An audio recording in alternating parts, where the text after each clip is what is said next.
Dear friends, मेरा नाम सुभाष चौधरी है और मैं भारत का एक सामान्य नागरिक हूँ। आज का वीडियो बहुत इंपॉर्टेंट है आप सब लोगों के लिए, सीनियर सिटीजन के लिए, फ्रेंड्स के लिए, ओल्ड एज फ्रेंड्स के लिए, बुज़ुर्गों के लिए। ये बहुत इंपॉर्टेंट वीडियो है। ये खासकर सीनियर सिटीज़न के लिए ये वीडियो मैंने बनाया है। इसके लिए इसको ध्यान से देखिएगा और इसको बिना स्किप किए देखिएगा, पूरा देखिएगा। इसमें काफ़ी आपको जानकारी मिलेगी, काफ़ी सारे इन्फॉर्मेशन आपको मिलेंगे जो आपके लिए उपयोगी साबित होंगे। आज हम बात करते हैं सीनियर सिटीज़न के, बुज़ुर्गों की, ओल्ड एज लोगों की, एल्डरली लोगों की कुछ ऐसी समस्याओं के बारे में जो अननोटिस्ड रहते हैं। मतलब उस पर लोगों का ध्यान नहीं जाता है। वो सीधे सीधे जानलेवा तो नहीं है, क्योंकि वो कोई कैंसर नहीं है, कोई वो हार्ट अटैक नहीं है, कोई वो स्ट्रोक की बात नहीं कर रहा हूँ, लेकिन ऐसी चीज़ है जो आपके लाइफ की क्वालिटी को नीचे गिरा देगा। और अगर वो चीज़ें ना हो, उसका आपने अगर प्रॉपर केयर किया तो आपकी लाइफ की क्वालिटी इम्प्रूव हो जाएगी, बेहतर रहेगी।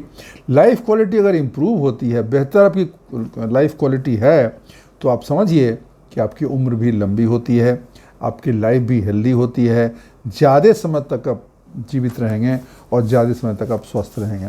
तो ये चीज़ें जो हैं, इस ऐसी प्रॉब्लम जिसको लोग इग्नोर करते हैं और लोग बोलते हैं अरे ओल्ड एज में थोड़ा होता है इसको ज़्यादा। आप देखोगे लोग, घर के लोग भी बोलते हैं, डॉक्टर भी बहुत बार बोलते हैं, आदमी खुद भी सोचता है कि ये तो रहेगा, अभी तुम्हारी उम्र हो गई थोड़ी, हम लोगों की तो, हमको तो ये सब चीज़ें होंगी।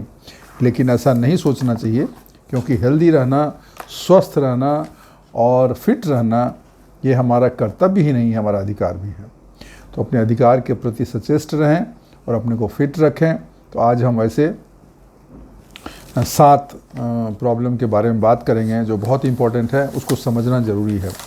सबसे पहली चीज़ ओल्ड एज में इम्पॉर्टेंट, जिसको लोग इग्नोर करते हैं लेकिन बहुत इम्पॉर्टेंट, वो है फॉल, मतलब गिरने की समस्या।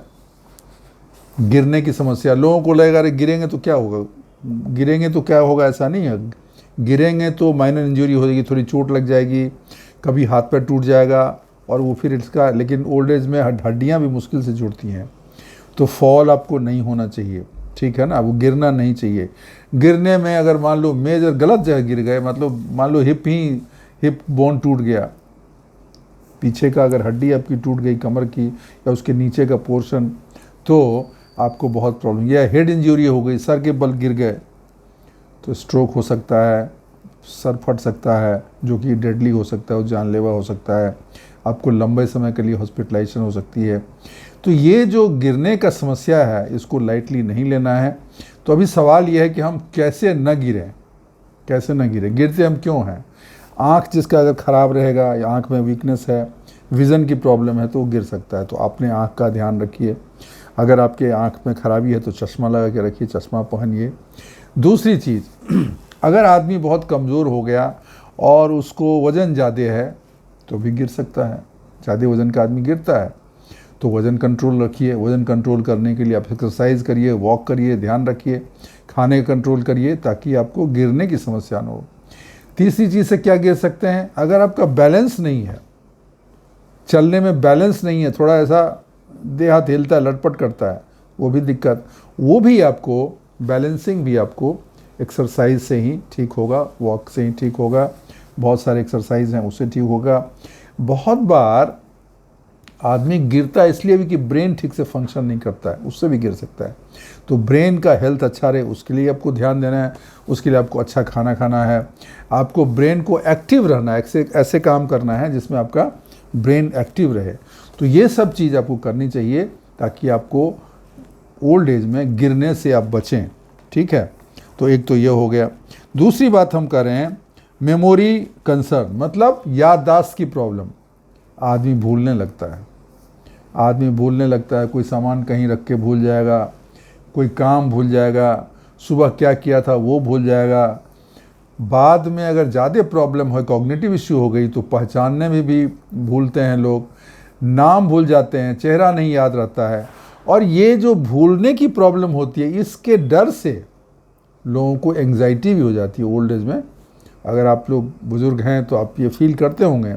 अगर आप भूलने लगोगे ना, तो आपको बड़ा उलझन होगा, अरे यार मैं भूल जाता हूँ, सोचते रहोगे यार क्या था, नहीं था, कैसे मिले थे, कौन आदमी है, क्या, एक बड़ी उलझन में आदमी रहता है।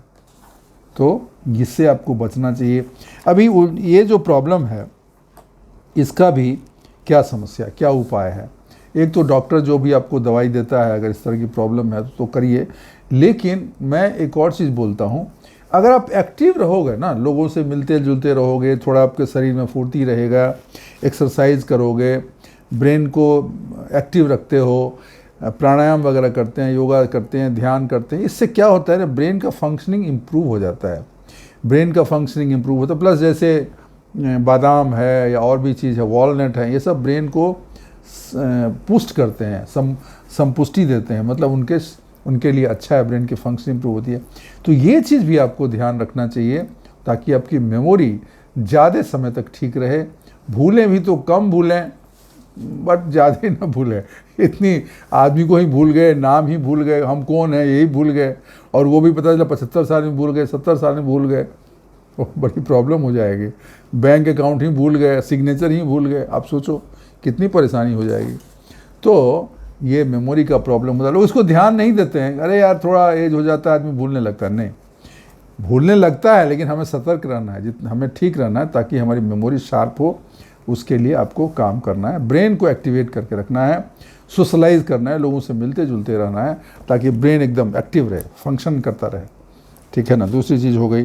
तीसरी चीज़ है डिप्रेशन। डिप्रेशन की प्रॉब्लम बहुत बार क्या होता है, लंबे समय तक अगर बीमार रहते हो, बेड पे पड़े रहते हो, या किसी के घर में मतलब मान लीजिए वाइफ हस्बैंड में एक आदमी ओल्ड एज में निकल गया, डेथ हो गई, या कुछ और समस्या है, किसी कारण से आदमी उस चिंता में पड़ जाता है तो डिप्रेशन में आ जाता है। डिप्रेशन जो है ना वो भी एक प्रॉब्लम है।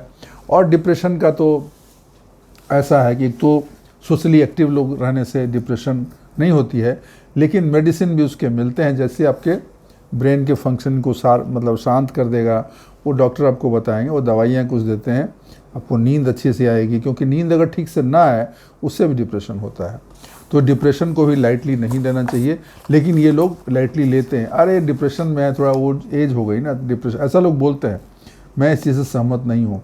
एक सीनियर सिटीजन को पूरा अधिकार है कि वो स्वस्थ, अगर उसने पूरा जीवन काम किया है, मेहनत किए हैं, पैसे कमाए हैं, लोगों को, बच्चों को पढ़ाया लिखाया, उसका अधिकार है और उसका ये हक बनता है कि ओल्ड एज में वो आराम से रहे, खुश रहे, प्रसन्न रहे, हेल्दी रहे, और जीवन के जो भी चीज़ें हैं उसका वो आनंद उठाए। तो ये तीसरी चीज़ हो गई। चौथी चीज़ है यूरिनरी इनकंटीनेंस। ये बहुत ज़्यादा होता है ज़्यादा उम्र के बाद ना, 55-60 के बाद क्या होता है, आप पेशाब रोक नहीं पाते हो, ज़्यादा नहीं रोक पाते हो और ज़्यादा देर तक नहीं रोक पाते हो। और कभी कभार ऐसा होता है कि रुकता नहीं है तो वो हो भी जाता है। तो इसलिए बहुत लोग आजकल तो एडल्ट्स के लिए, जेंट्स के लिए भी पैड भी आता है, पैड लगाते हैं। लेकिन मैं बोलता हूँ कि इसके लिए आप एक्सरसाइज से, खान पान से, इससे आपको ज़्यादा अच्छा रहेगा, करेंगे। अभी कोई उपाय नहीं तो दूसरी बात है। और ये जो प्रॉब्लम है वो मेल्स में मेनली होता है, वो बहुत बार प्रोस्टेट एनलार्जमेंट से होता है। आपको पता है जो प्रोस्टेट ग्रंथि है पुरुषों में होती है, तो उसके ज़्यादा बढ़ जाने से ना पेशाब पे कंट्रोल थोड़ा कम हो जाता है, और फिर आप जो है उसमें दिक्कत होती है। उससे कुछ एक्सरसाइजेज हैं, मैंने शायद पहले कभी बोला है, वो एक्सरसाइज आप करेंगे, मतलब पेशाब को, मतलब पेशाब जब करते हैं जो संकुचन होता है उसको करना और उसको कॉन्ट्रैक्ट करना, फिर उसको ऐसा निचोड़ना, फिर छोड़ना। एक एक्सरसाइज, कैजुअल एक्सरसाइज कुछ बोलते हैं उसको, वो आप करेंगे तो अच्छा रहेगा।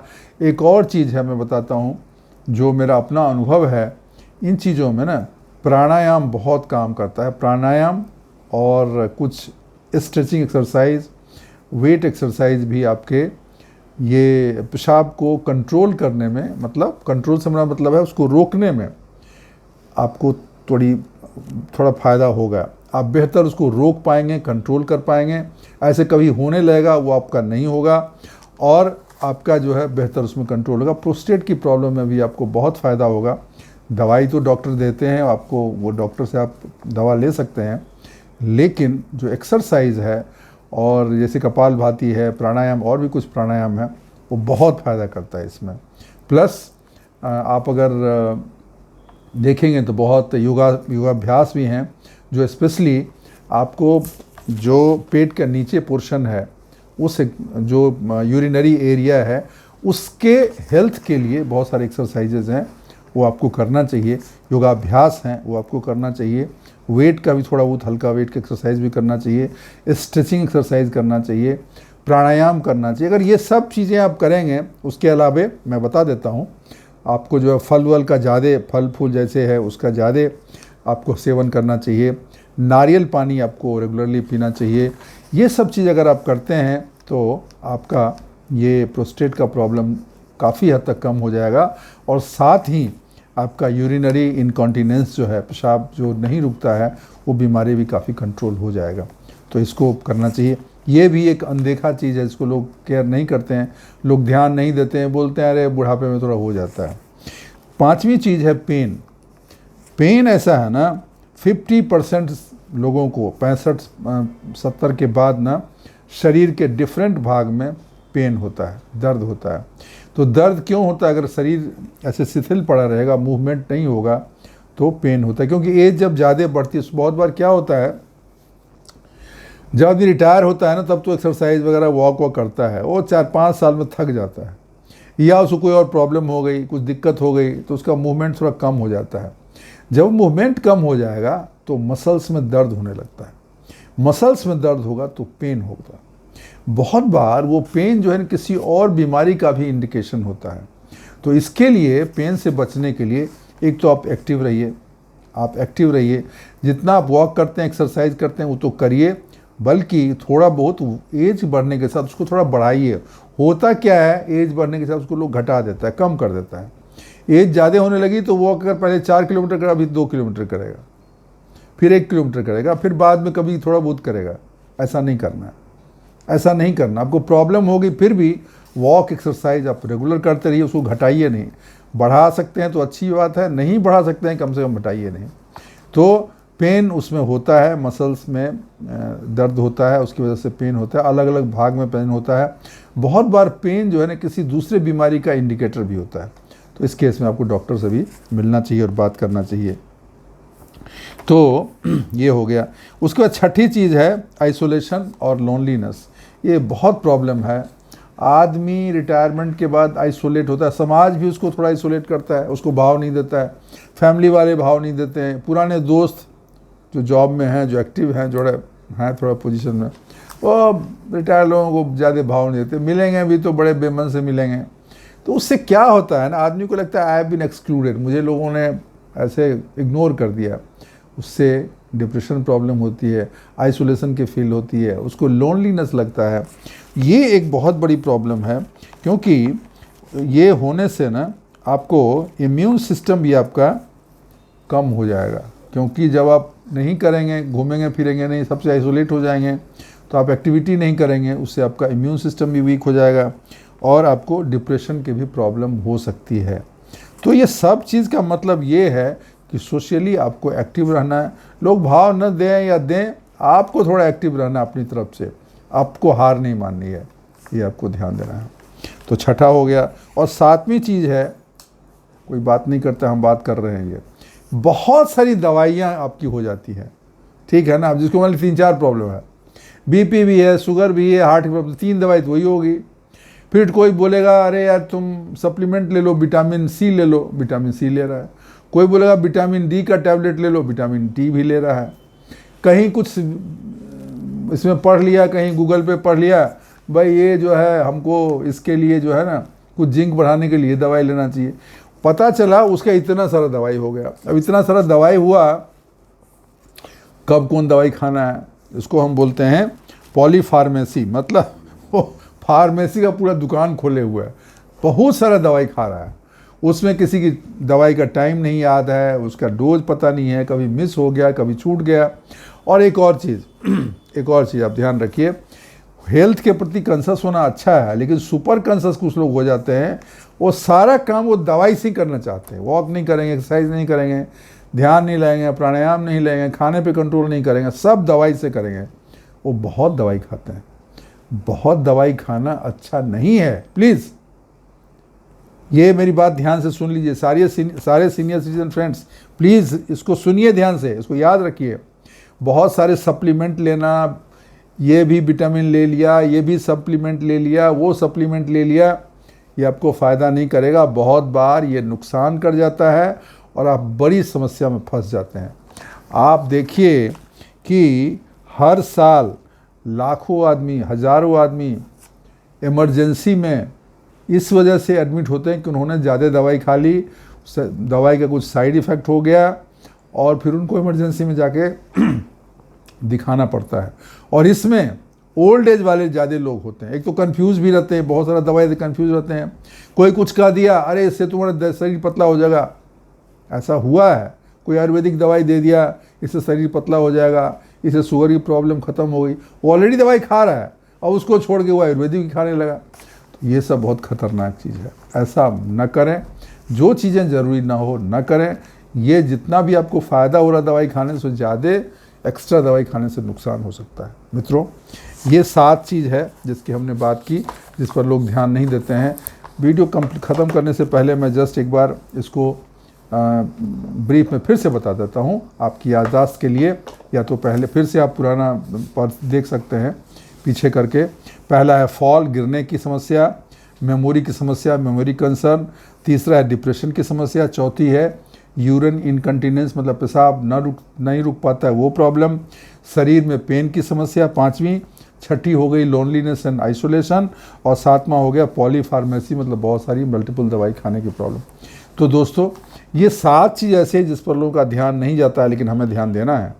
हमने वीडियो इसलिए बनाया कि आप लोग इस पर ध्यान दीजिए, आप अपने को फिट बनाइए। हमें जो है ना, यंग इंडिया तो ओल्ड यंग इंडिया चाहिए, मतलब हमारा जो बुजुर्ग है वो भी किसी यंग से कम ना हो और एकदम फिट रहे, देश की तरक्की में, समाज की तरक्की में और अपनी तरक्की में भी पूरा उसमें योगदान है, उसका काम करे। हमें पूरे जो बुजुर्ग लोग हैं, जो सीनियर सिटीजन हैं, उनको फिट एंड स्मार्ट बनाना है, ये हमारा मकसद है। तो मित्रों, आज के लिए बस इतना ही। वीडियो अच्छी लगी हो तो लाइक ज़रूर कर देना बॉस, और सब्सक्राइब कर देना, है ना। इतना मैं मेहनत करता हूँ, आप लोग भी थोड़ा सा, आपको क्या करना, बटन नहीं तो दबाना है, और जो है बेल आइकन दबा दीजिएगा। दोस्तों के साथ, अपने अच्छे दोस्तों के साथ शेयर करिए और कमेंट ज़रूर डालिए, भर भर के डालिए, और क्या सोचते हो ज़रूर हमें शेयर करिए हमारे साथ। आज के लिए बस इतना ही। थैंक यू, शुक्रिया, धन्यवाद।